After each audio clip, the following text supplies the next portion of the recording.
I know little about Pa Rosie except he's supposed to be dead. But instead he's coming to live with us. Life's certainly different having Rosie here, and why Angelo stuck around so long, I've just begun to understand. Few people knew Rosie had money, but how he or Angelo acquired their money was most people's guess. Rosie was very generous, sharing with me and mean to most. Living with them both, I had to start writing. Different people call him different names. His name is Rosario Nabuc. Some call him his name backwards and call him Kuban the Cossack. Whoever Rosie is, he's my grandpa who can last all day on potato peels or tree bark, and who once escaped prison in a garbage truck. Aunt Hannah, the school nurse where I attend Cottonwood Junior High, discovered Papa Rosie. Rather, Papa Rosie found Aunt Hannah. She's so old people stopped calling her great 100 years ago. I guess she's like my great aunt infinitude. Anyway, I wish I knew who and where she inherited her medicine pouch and ancient healing stones. After the hospital doctor shipped Rosie's body to the mortuary, after the Catholic priest spoke last rites and Vinny the mortician slipped Rosie's body bag, Aunt Hannah broke into the morgue and performed her own last rites. She walked to the morgue half frozen, carrying a bucket of frozen water, calming her chattering teeth to settle on the task of unzipping Rosie's corpse. First she pierced Rosie's navel button with lacquered porcupine quill. The birch bark funnel she poured boiled fat and pig's blood into his belly, which impregnated Rosie. Blackened pig's blood sustained the Spartan boys all those years in the wilderness, she figured. She continued until small drops of milk seeped from his nipples. Anna knew then he still stood a chance. There was life left in his vessel. She performed a primitive tracheotomy using fossilized swamp reeds and funneled her breath into the lungs. Suddenly Rosie gasped and exhaled, his eyes shot open. And history resounds with the thud of Louis XIV's head hitting the planks. He fell dead. Hannah stitched Rosa's belly button up with porcupine needle and fishing line. She grabbed the bucket, submerged his testicles in the chilly ice water. Rosie opened his eyes and sprung upright. "Quick, Viola! Fetch my git fiddle and your squeeze box! I see you're still cuter than a cornflake in a milk puddle. I have more muses on me than most men have years. Good night!" Rosie zipped the body bag up and fell dead again. Hannah placed her obsidian arrowhead in Rosie's forehead and blew Chinese gunpowder up his nose. "Give me 10,000 Cossacks on horseback and I'll conquer the world. There isn't a concrete shit barn on earth that can cage a Cossack." Rosie stood up, undoing himself from the body bag, and walked past Hannah without a word, out the mortuary's door. From a corner gas station, Rosie called Grandma Viola, his wife. Our phone rang. Viola spoke nothing. "Hey, it's Rosie, and I'm not dead. Pick me up at Alonzo's Mini Mart. I need new underwear, toothpaste, and a toothbrush." He must have shat and puked himself. Rosie arrived carrying a plastic bag, new boxer shorts, fresh t-shirts, other hygiene items. Now, our dog Maxine is AKC. She's a Siberian wolfhound.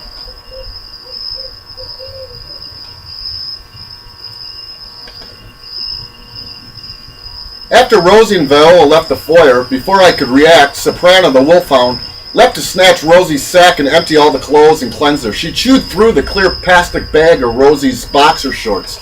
Fabrics in bright red, blaze yellow, and robin egg blue littered the floor. She selected the bright red pair with her teeth and proceeded downstairs out the back gate and into the yard. Soprano, her box fence lined the boxer shorts hanging from her teeth, draping behind her head. She paraded Rosie's bright red shorts around like a flag girl. "I hereby declare this yard and all surrounding domains to pay allegiance and obedience and find protection under the rule of Rosario's shorts." Grandpa, Rosie must have some really hot shorts.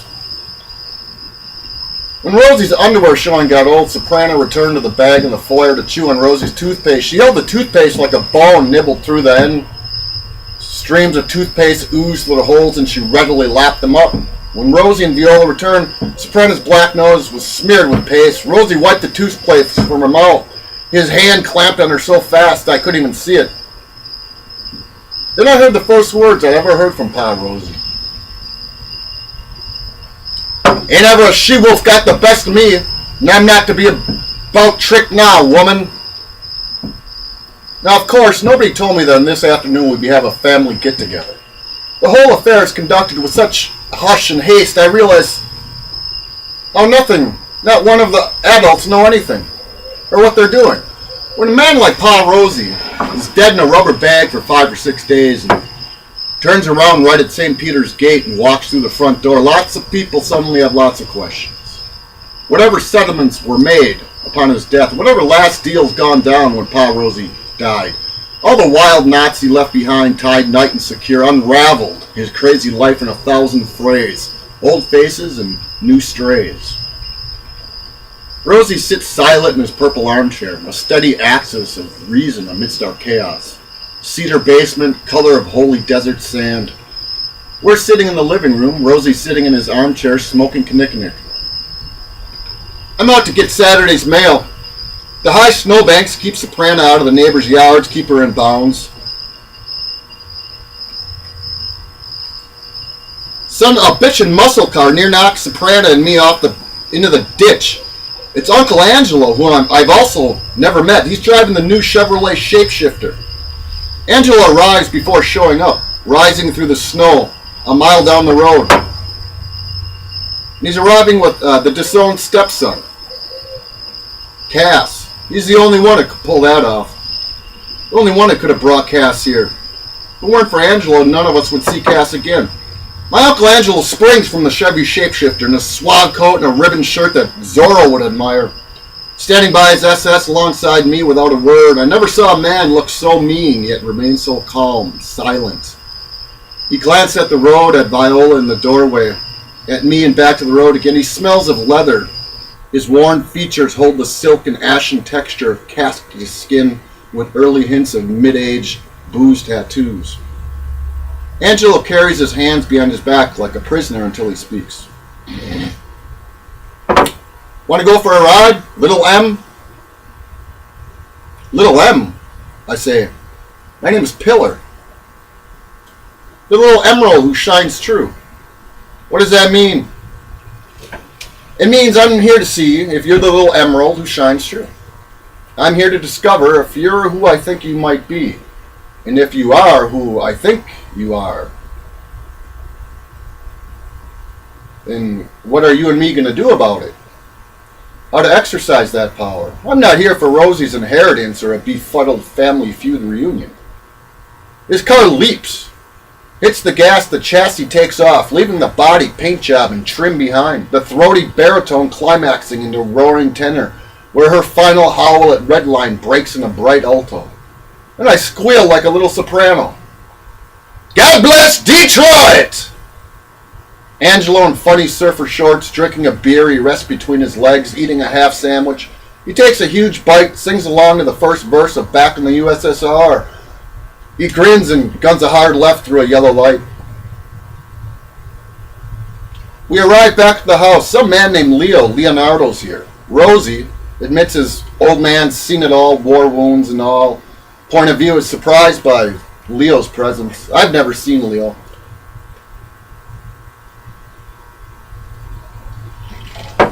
Now on about the family get-together, picnic, or the arguments. Angelo tells me, try to ignore the old women. They're henpeckers. Angelo tells me, money, wives, husbands, whose kid did what, whose kid got what, whose kid didn't get this, how one cousin did this and little brother did this. Within a couple of hours, Angelo can't refrain. Now the cops arrive. I think Angelo will call the cops to restrain himself from kicking everyone's ass. Afterwards, when he and the cousins, or whoever, are alone at the patio table by the pool, he says, if I even think any of you are doing drugs, I'm breaking your noses. And if you worthless degenerates came here even thinking about an inheritance, looking for a handout from a man you never honored while he was alive, I guarantee you'll all leave with 2 broken kneecaps. Curse that Hannah. He'd probably still be dead if it wasn't for her, the Stray family says. Angelo spent his infancy in the USSR before the fall of communism. Sent over after Gorbachev knocked down the German Wall, liberated communism. Uncle Angelo showed up a boy at 12 at Easter once. Now he's here to whack up the family's mysterious fortune with Pa Rosie. Angelo came to our family nameless. Viola named him Angelo because he came on an airplane from the sky, something Viola had never seen. Her angel from the sun, Angelo.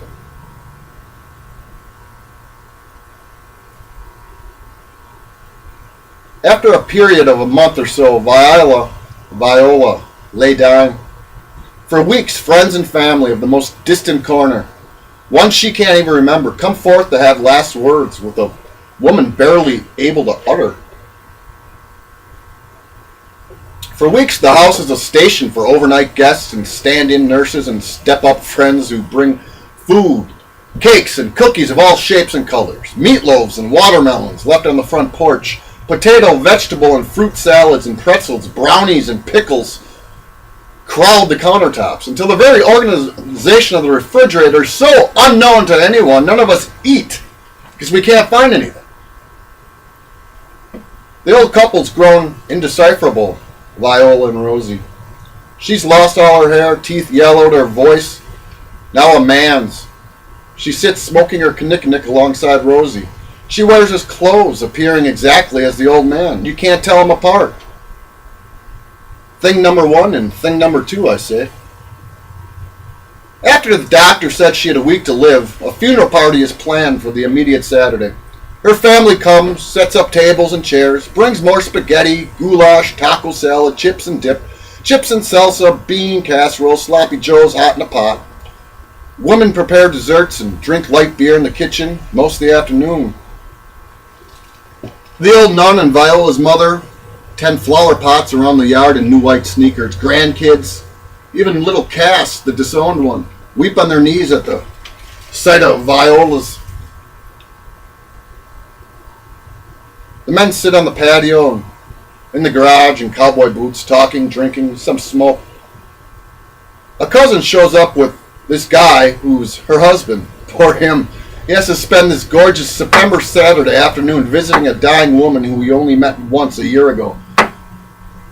Last month, a welcome home party for a dead man who came back to life. This week, a deathbed gathering for his wife, Viola. The hell kind of family have I married into? You must think. At the end of the night, when everyone's full and drunk or stoned, Pa Rosie finally gets mad. Do you all really think we want all this attention around our house these last few weeks?